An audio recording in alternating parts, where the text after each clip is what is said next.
faire cette petite vidéo pour parler des brebis perdues de Jésus. Qui sont vraiment ces brebis perdues? Est-ce que c'est tout le monde, tous les chrétiens, toutes les personnes qui croient en Jésus?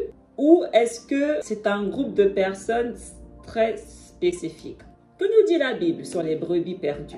Si on lit le livre de Enoch, il a eu une vision, il a eu un rêve dans le chapitre 88 et il explique quel est ce rêve. Et parmi eux naquit un bœuf blanc et ils commencèrent à se mordre les uns les autres. Et le bœuf blanc qui était né parmi eux engendra un onagre et un bœuf blanc et ensuite plusieurs onagres. Et le bœuf blanc qui fut aussi engendré par lui engendra à son tour un sanglier noir et une brebis blanche. Le sanglier engendra beaucoup d'autres sangliers et la brebis engendra 12 autres brebis. Quand ces 12 brebis furent grandes, elles en vendirent une d'entre elles à des ânes. Et les ânes vendirent la brebis à des loups. Elle grandissait parmi eux. On comprend que le bœuf blanc qui a naquit parmi tous ces animaux-là, c'est Abraham. Abraham, il a engendré un onagre et un bœuf blanc également. Donc, on comprend que le onagre représente Ishmaël et le bœuf blanc représente Isaac. Le blanc représente la pureté.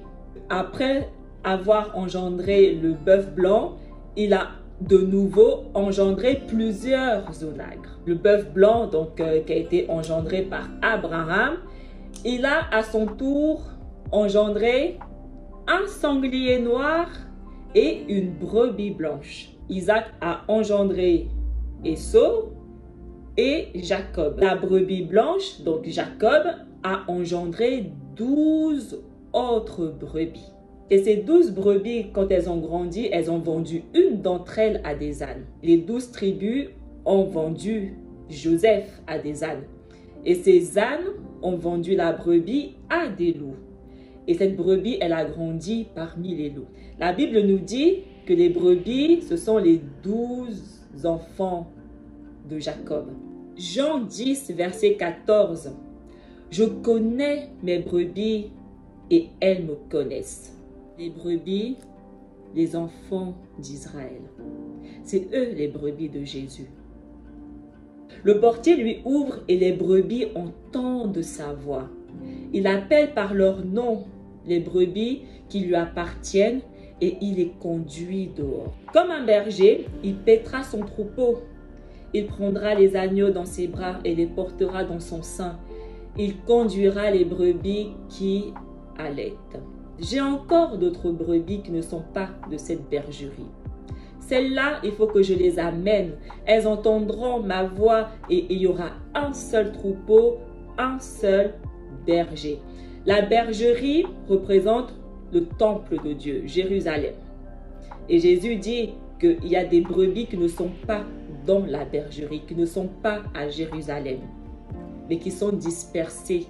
Et je dois les emmener à Jérusalem. Ils ont été vendus donc parmi les nations. Et c'est ce que Jérémie 31, verset 10 nous dit. Nations, écoutez la parole de l'Éternel et publiez-la dans les îles lointaines. Dites, celui qui a dispersé Israël le rassemblera et il gardera comme le berger garde son troupeau. Ainsi parle le Seigneur l'Éternel. Voici, j'en veux aux pasteurs, je reprendrai mes brebis d'entre leurs mains.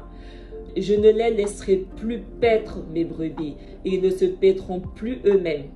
Je délivrerai mes brebis de leur bouche, et elles ne seront plus une proie. Jean 10, verset 11. Je suis le bon berger.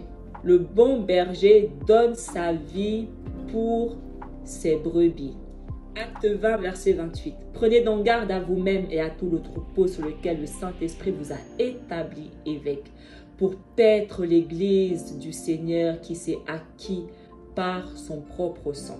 L'église du Seigneur, les brebis de Jésus, les enfants d'Israël, pour lequel il a donné sa vie afin de les rassembler, afin de les ramener à la bergerie.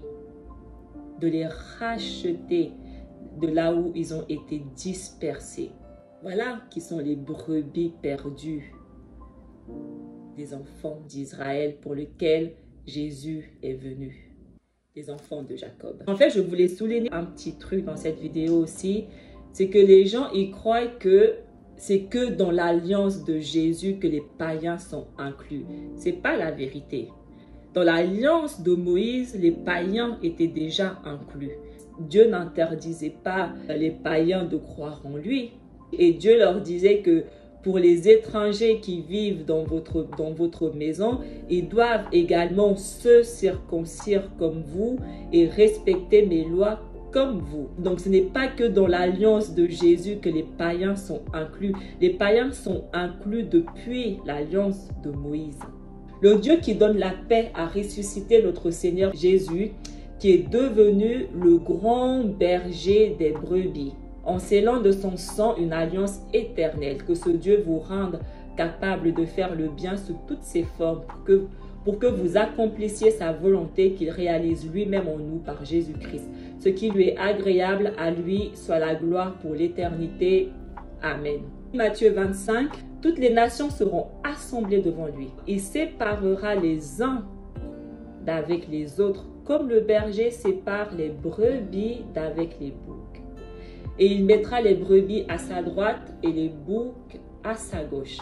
Alors le roi dira à ceux qui seront à sa droite, « Venez, vous qui êtes bénis de mon Père, prenez possession du royaume qui vous a été préparé dès la fondation du monde. » Et c'est exactement ce qui va se passer au retour de Jésus. Les 144 000, ce sont les brebis pour lesquelles il est venu, afin qu'ils prennent possession du royaume qui leur a été préparé dès la fondation du monde. Les enfants de Jacob, les 12 tribus d'Israël. Voilà, je voulais juste faire cette petite vidéo pour bien éclaircir qui sont réellement les brebis perdues de Jésus dont il est venu rassembler. Parce que les gens croient que Jésus est venu pour le monde entier. Non, c'est pas vrai. C'est pas ce que la Bible dit. Jésus, il est venu pour un groupe de personnes très spécifiques. Jésus, il est venu accomplir la parole de Dieu, la promesse de Dieu sur les enfants d'Israël, qui a été violée dans la première alliance. Il est venu accomplir, et c'est ce qu'il dit. Je ne suis pas venu abolir la loi ou les prophètes, mais je suis venu accomplir.